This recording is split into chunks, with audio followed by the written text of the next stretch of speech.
waxaan ka hadlaynaa mowduuc ku saabsan arrinkan qaldan ee ay bilaabeen qolyahan deep wall gaadiidkeedan guraya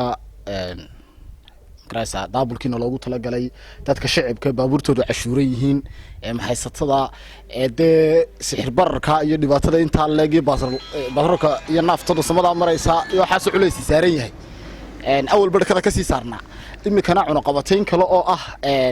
inay shaqadoodii ayagu qaban lahaayeen gaadiidkii deep wall ay qabatay loogu aan cashuurnayn ee loogu talagalay inay takada gudaha ka shaqeeyaan safety-ga gudaha aanay soo dhaafinba inay marayaan highway-yada magaalada gaadiidka Soomaalida iyo dadka xaqa u leh Somaliland loo cashuuraya deep wall koodii aan cashuurnayn ee aan sharciga u lahayn inay dibadda wax soo guraan ama daabul ka shaqeeyaan ama magaraysa ay shaqadii loo igmaday tawfiiq ayagoo ay qabtaan taana waxaan u aragnaa tumasho xadgudub iyo waxyaabo ka sii gudbay salaatiga haday saa ku sii socdaana annaguna waxaan sameeynaa waji la mid ah wajiyo aan ayagu bogin oo aadayna annaguna isbaara dhigano aan hor istaagno gaadiidkooda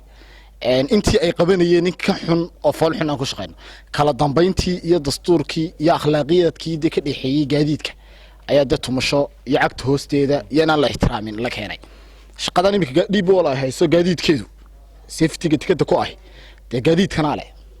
tawfiiq bay shaqadeeda tahay gudoomiyahana waxaan faraynaa gudoomiye ka horeeyay cabashada iyo tixgelinta iyo qadarinta daroolinta intaba waa lagu shaqeynay balse laakiin adu shaqada kaama hayno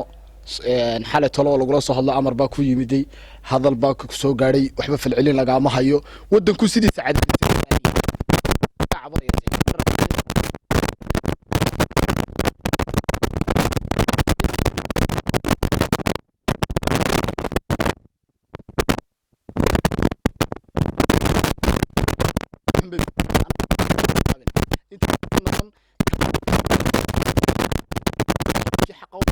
waxaan gaadiidkan taagan waa kuwii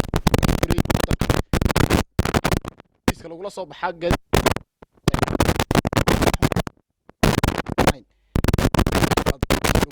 lagu noqon waayo inuu nin waliba